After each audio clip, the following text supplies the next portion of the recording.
Well, thank you for calling and leaving us a voicemail. We enjoy you being one of our viewers, and we value you, and we want your feedback out there in TV land. If you're watching at home or on some kind of other device, check out Newsmax TV's Liquid Lunch. And don't forget, Newsmax family is growing like mad right now. And, you got Sean Spicer joining next month, former head of director of communications for the president of the U.S., and he's going to be here with Spicer and Company. And at 7 p.m., you're going to have Greg Kelly reports. Of course, the great John Bachman is on every night, Newsmax Now.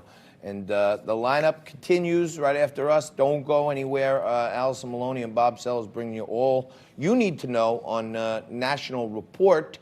And we greatly appreciate you, our viewers, continuing to call in and send us your feedback and your questions.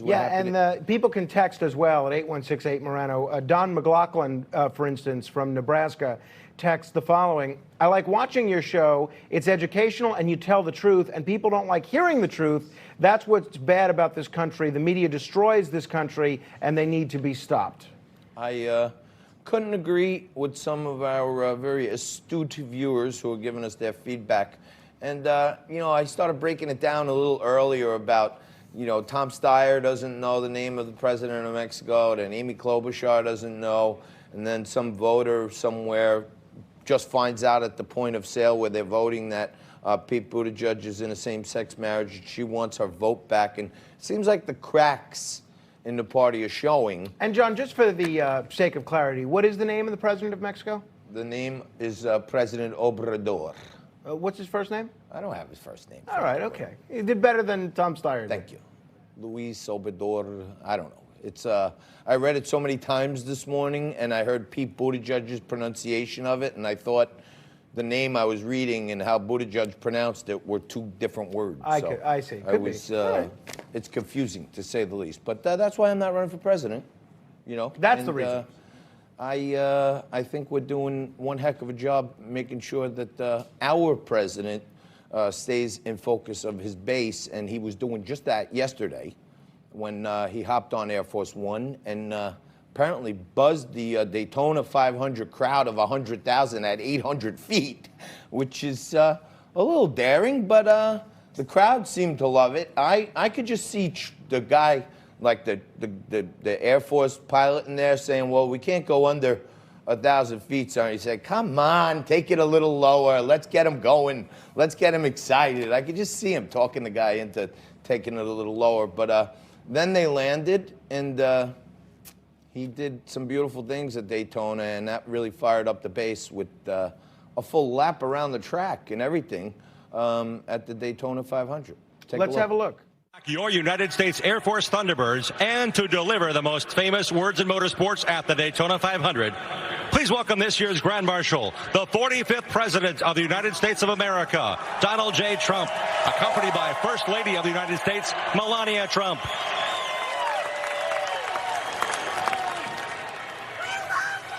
Daytona International Speedway, we love our country, and it's truly an honor to be with all of you at the great American race. Gentlemen, start your engines.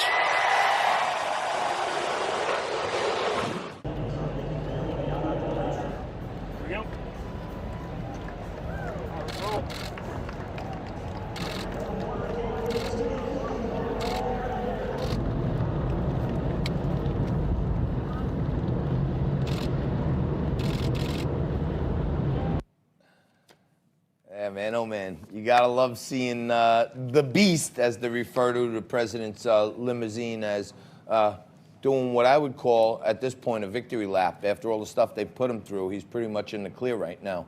And it was pretty nice to see him going around the track and people standing and cheering. And, where his base is, he's strong as ever, it seems, Frankie. Absolutely. And, a lot of people who don't like President Trump, they don't understand the appeal of Donald Trump to places like Middle America, people that go to NASCAR races, people that live outside of Manhattan and Malibu. And a guy that I think did a pretty effective job explaining how President Trump continues to confound his Democratic critics is none other than former White House counselor or White House strategist Steve Bannon, who's been a guest on this show before. This was Steve Bannon, I believe, on Fox News Channel over the weekend. The Party does not understand today, 8 months from Election Day, why they lost 2016. They don't understand about managed decline of our elites. They don't understand why Donald Trump won. They don't understand the message of Donald Trump. They've spent 3 years trying to destroy him. They failed to destroy him. 8 months from the election, they have nothing. So now they have a moderate Republican mayor oligarch of New York combining with a globalist, a multi-time failure presidential candidate to try to do a combination. And I think that this shows you the desperation of the Democratic Party. Globalist oligarchs, John, Mike Bloomberg, every day it seems like there's more He's video. insulting somebody every Right, day, whether exactly. it's his past statements, his current statements, but give us today's. In line with what Bannon said and in line with the ovation that the president got at the Daytona 500, there's been some new video unearthed from Mike Bloomberg speaking at a conference 4 years ago, and he's talking about the information revolution. Now, there's a lot of ways to talk about the information revolution. Mike Bloomberg basically, at least, I mean, it appears to me that he essentially just called farmers dumb. Yeah, he said we want to have robots replace people. Make your own judgment. In society lasted 3,000 years, and we could teach processes. I could teach anybody, even people in this room, so no offense intended, to be a farmer. It's a process. You dig a hole, you put a seed in, you put dirt on top, add water, up comes the corn. Then we had 300, you could learn that. Then you have 300 years of the industrial society.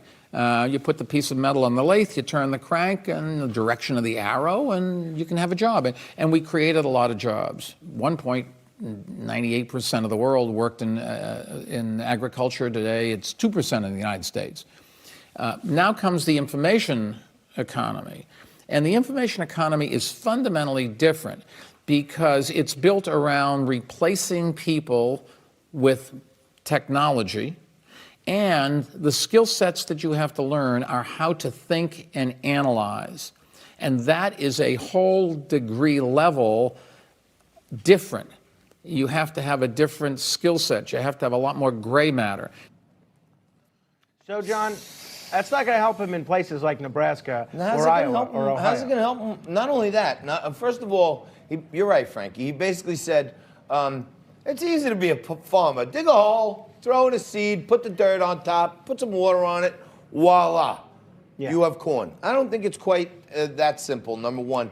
And number two, I know some very intelligent farmers. Yeah, I would say most of these guys are like chemical engineers, and they know a heck of a lot about the environment, ecology, and all that other stuff. So it's not dig a hole, throw in a seed, and the corn pops up. That's first, Mike. Yeah, clearly they figured out how to get subsidies from the federal government for their corn. They're a lot smarter than I am. I haven't gotten subsidies for any of the products that I'm making.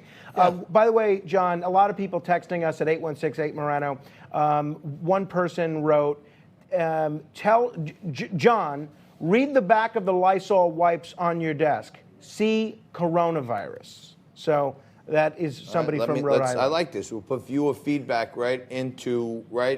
These are my Corona wipes. These are my Lysol dual action wipes, and it says disinfects human coronavirus right there. It says it on there. Right. So I don't know. People have been messaging me privately about this, warning me against disinfecting myself. I think that's why. Last week I made an ascot out of a couple of these dual infection. You can leave the cot I can tell you this, as it stands right now, I don't want to jinx it.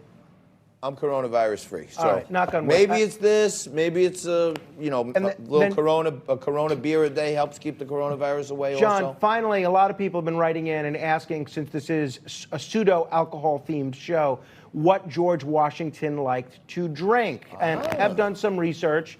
And apparently George Washington's favorite cocktail of choice, what he carried around in his canteen, was a brandy-based drink called Cherry Bounce. And they have different recipes for it that you can make these days. But George Washington was a cherry fiend. His favorite dessert, I believe, was cherry pie. Wow. So Cherry Bounce was his liquor of choice. And if you're keeping track today, George Washington was eating that cherry pie and drinking that cherry bourbon with remnants of human and rhinoceros teeth. That's right. They were not wooden teeth, the little presidential history there. We're going to take a quick break. We're going to keep getting to your viewer feedback. the best of the best of what's happening in politics and news with the markets closed today. We're going to take a quick break. We're going to come back right after this with Matt Ritter, comedian and director of the Amazon documentary, Tasteless, right after this.